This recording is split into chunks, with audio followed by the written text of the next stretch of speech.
আমাদের বাংলাদেশের জনগণের মনোজগতে যে পরিবর্তন আসছে, এটা বিশাল পরিবর্তন আসছে। যে আকাঙ্ক্ষা জেগেছে, যে প্রত্যাশা জেগেছে, এইটা যদি রাজনীতিবিদ ইন্ডিভিজুয়ালি এজ এ পার্টি যদি ধারণ করতে না পারে, তাহলে সেই রাজনীতিবিদ এবং সেই দলের কোন ভবিষ্যৎ আছে বলে আমি মনে করি। আমি বিদেশিদের আমাকে যখন বলে তোমাদের পলিটিশিয়ান এই সমস্যা সেই সমস্যা, আমি বলি you're right, politician better wake up and smell the coffee. ওরা যদি সেটা করতে না পারে, আগামী ভবিষ্যৎ পলিটিশিয়ানদের জন্য খারাপ হবে, বাংলাদেশের জন্য খারাপ হবে। দ্বিতীয় কথা যেটা আমি বলতে চাই, পলিটিক্যাল কালচার, সংস্কৃতিতে পরিবর্তন আনতে হবে। এটা আমাদের সাংঘর্ষিক যে রাজনীতি, যে কালচার, যে একে অপরের প্রতি যে ধরনের আমাদের খারাপ আচরণ, তাদের বক্তব্যের বিষয়দায়ক বক্তব্যের মাধ্যমে, আচরণের মাধ্যমে আমরা যদি সেখান থেকে বেরিয়ে আসতে না পারি, তাহলে কিন্তু সমস্যার সমাধান হবে। আমরা ডেমোক্রেসির কথা বলবো, কিন্তু ডেমোক্রেসির নর্মস মানব না, আমাদের সহনশীলতা থাকবে না। আরেকজনের মতামতের সাথে আমি ভিন্ন মত পোষণ করি, যদি আমি তার প্রতি সম্মান জানাতে পারবো না, তাহলে কিন্তু সত্যিকার অর্থে এই শত সংস্কার করেও করলাম হবে না। সংস্কার will not come to anything যদি আমাদের রাজনৈতিক সংস্কৃতি আমরা বদলাতে না পারি। সরকারের আমি একটা রেস্টুরেন্টের লাইসেন্স নিতে, রেস্টুরেন্ট করার জন্য লাইসেন্স নিতে 19টা পারমিশন লাগে, 19টা permission.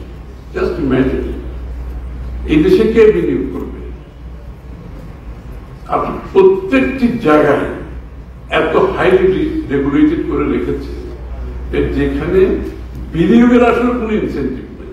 All the disincentive are there in place. এই ইন্ডিকেটর কি ইনভেস্টররা দেখতেছে না বিশ্বব্যাপী? বাংলাদেশের ইনভেস্টররা না হয়তো কনসিডার করছেন না, তারাও নিশ্চয়ই কনসিডার করছে।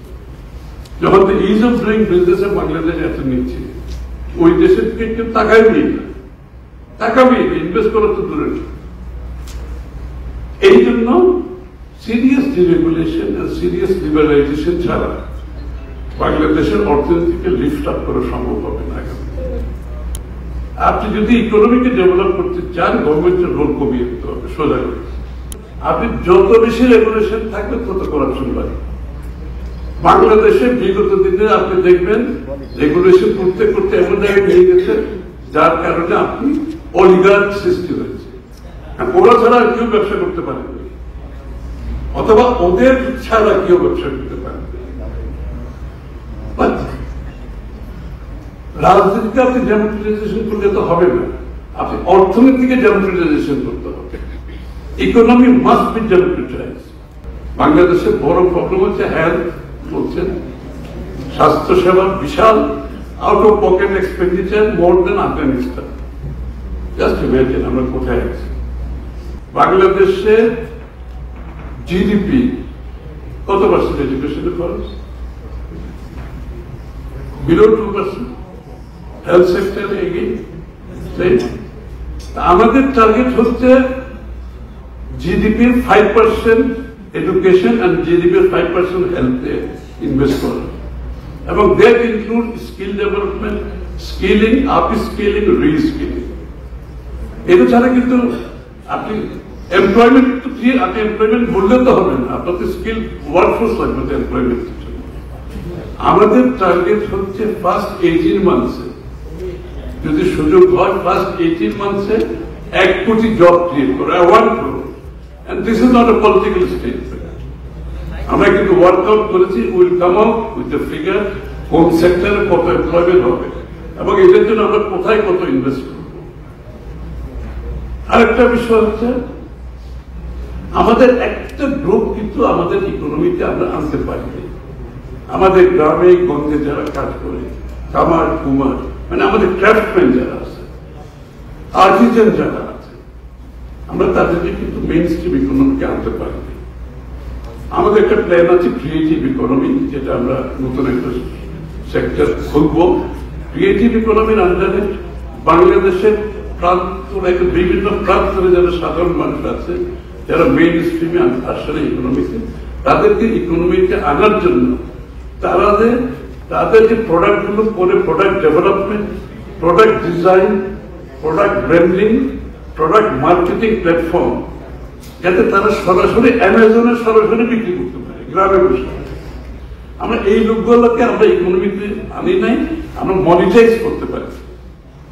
আমাদের অনেকগুলো এরিয়া আছে, আমাদের মিউজিক আমরা মেইন স্ট্রিমিং করতে পারি, আমাদের নিজস্ব বাওয়াইয়া, আমাদের পল্লী গীতি, আমাদের নাম, আমরা কিন্তু মেইন স্ট্রিমিং, আমরা বিদেশি মিউজিকের উপর ঝুঁকে গেছি, আমরা মেইন স্ট্রিমিং করতে পারি না। This is economics, this is economics. আমাদের থিয়েটার, বাংলাদেশের থিয়েটার, আমাদের সারা জীবন আমরা নাটক দেখেছি। It's a huge economy. It's a creative economy. UK economy, billions and billions of dollars through theaters. আমাদের ছেলেমেয়েরা নাটক করেছে, বাট আমরা মেইন স্ট্রিম করতে পারি, মনিটাইজ করতে পারি না, ইকোনমিক মধ্যে আনতে পারি। বিপিওস সারা দুনিয়াতে হচ্ছে, কল সেন্টার, আপনার চ্যাট সেন্টার, ডেটা সেন্টার, এগুলো তো আমরা করতে হবে বাংলাদেশে। এবং we are talking to respectable, আমরা মাইক্রোসফটের সিনিয়রদের সাথে আমরা কথা বলতেছি, we are working on this.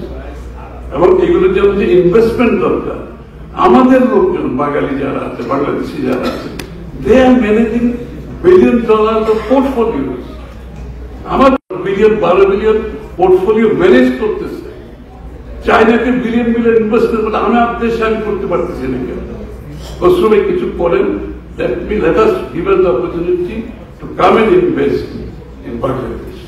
And they are all ready to come.